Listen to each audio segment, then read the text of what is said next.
What is ransomware? Nowadays, we humans using internet for many things, works, playing something, study and etc. It is fun, but did you know if there is one problem that can make our life with internet not fun anymore? It's because of ransomware. Here are the explanation. First of all, do you know what is malware? Malware, short for malicious software, is a blanket term for viruses, worms, trojans and other harmful computer programs hackers use to wreak destruction and gain access to sensitive information. After you have a brief understanding in malware, we can continue with ransomware. Ransomware is a type of malware that prevents users from accessing their system or personal files. The victim's system or personal files were encrypted by the malware. The attacker then demands a ransom from the victim to restore access to the affected files upon payment. Users are given instructions and need to pay a fee in the range of a few $100s to thousands, payable to cybercriminals in virtual currencies such as Bitcoin to get the decryption key. Ransomware actors often target and threaten to sell or leak exfiltrated data or authentication information if the ransom is not paid. Assume all sensitive data on the machine was compromised, including usernames and passwords for internal or web resources, payment information, email addresses of contacts, and more. Next, the history of ransomware. The first ransomware, known as PC Cyborg or AIDS Trojan, was created in the late 1980s by Harvard-trained evolutionary biologist Joseph L. Popp. PC Cyborg would encrypt all files in the C directory after 90 reboots, and then demand the user renew their license by sending $189 by mail to PC Cyborg Corporation. The encryption used was simple enough to reverse, so it posed a minor threat to those who were computer savvy. The first contemporary ransomware programs were reported in Russia in 2005. It is a ransomware using asymmetric encryption, RSA. Even though the hackers used symmetric keys for the encryption, the keys were protected with RSA. Hence, victims need to pay in order to get the private key to get back all the data. In 2013, CryptoLocker was released. CryptoLocker is the first cryptographic malware that is spread by downloads from a compromised website and or sent to business professionals in the form of email attachments that were made to look like customer complaints controlled through the Game Over Zeus botnet, which had been capturing online banking information since 2011. One of the largest and most serious ransomware attacks took place in the spring of 2017 and was called WannaCry. In the course of the attack, approximately 200,000 victims from roughly 150 countries were asked to pay a ransom in Bitcoin. So, how ransomware can spread? There are many ways that ransomware can spread. Here, we produce some of the main ways on how ransomware spread. The first way is phishing. The phishing delivered by a fake email that appears to be legitimate. Some of the ransomware send in the attachments that come to the victim in an email, masquerading as a file they may trust.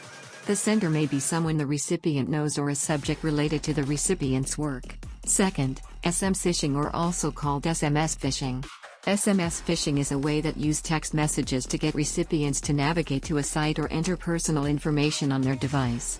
The common approaches for SMS phishing are using authentication messages or messages that appear to come from financial or other service providers. Some SMS phishing ransomware attempt to propagate themselves by sending themselves to all contacts in the device's contacts list. The third method is phishing.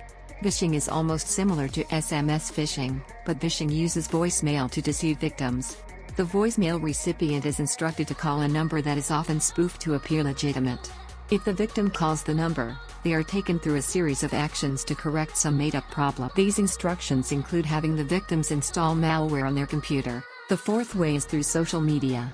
By convincing a victim to open a downloaded carrier from a social media site or take some other compromising action, the malware might be installed on their computer once opened.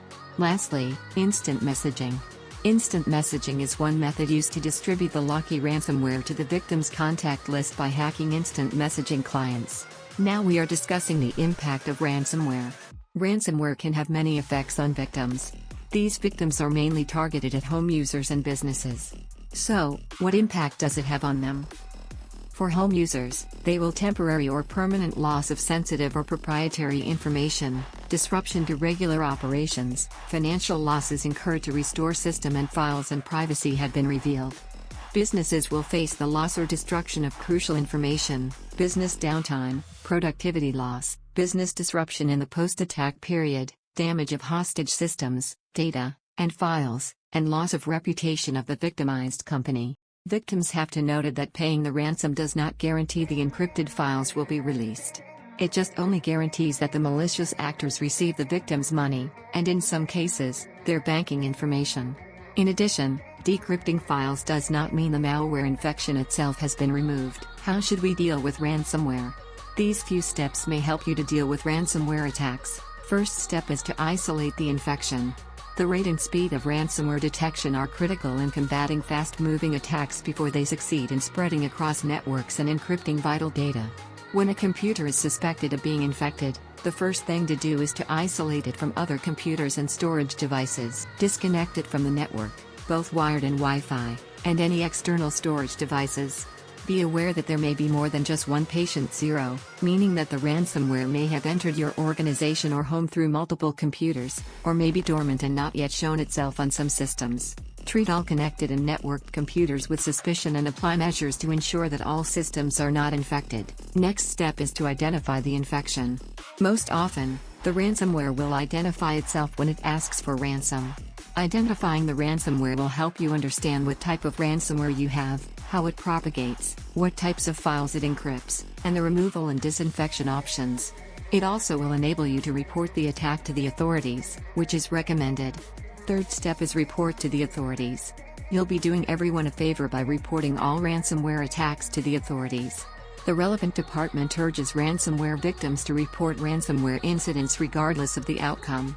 Victim reporting provides law enforcement with a greater understanding of the threat, provides justification for ransomware investigations, and contributes relevant information to ongoing ransomware cases.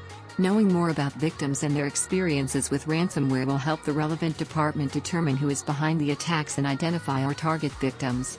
Fourth step is to determine your options. Now, you have 3 options to solve the ransomware attacks, which is pay the ransom, try to remove the malware, or to wipe the systems and reinstall from scratch. Generally, it is considered a bad idea to pay the ransom. Paying the ransom encourages more ransomware, and in many cases, the unlocking of the encrypted files is not successful. Even if you decide to pay, it's possible you won't get back your data. Hence, there are only 2 other options: removing the malware and selectively restoring your system, or wiping everything and installing from scratch. The last step is to restore or start fresh your system. If you plan to choose the options of removing the malware from your systems or wiping your systems and reinstalling from safe backups from clean OS and application sources, there are 2 ways to restore your system.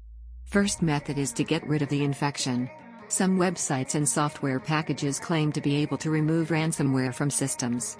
Whether you can successfully and completely remove an infection is up for debate. A working decryptor doesn't exist for every known ransomware. Unfortunately, it's true that the newer the ransomware, the more sophisticated it's likely to be, and the less time good people have to develop a decryptor. Second method is to wipe all your system completely. Formatting the hard disks in your system will ensure that no remnants of the malware remain. If you've been following a sound backup strategy, you should have copies of all your documents, media, and important files right up to the time of the infection. Be sure to determine the date of infection as well as you can from malware file dates, messages, and other information you have uncovered about how your particular malware operates. Consider that an infection might have been dormant in your system for a while before it activated and made significant changes to your system. Identifying and learning about the particular malware that attacked your systems will enable you to understand how malware functions and your best strategy for restoring your systems. Lastly, there are some ways that we can suggest to you the prevention of the ransomware attack. First, you can employ a data backup and recovery plan for all critical information. It is good to perform a regular backup to limit data or system loss and expedite the recovery process. Please take note that network-connected backups can also be affected by ransomware. Hence, it is suggested that the critical backups should be isolated from the network for optimum protection. Next, keep your operating system and software up to date with the latest patch.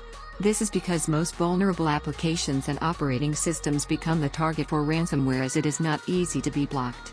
Ensuring these are patched with the latest updates greatly reduces the number of exploitable entry points available to an attacker. In addition, you should restrict users' permissions to install and run the unwanted software application.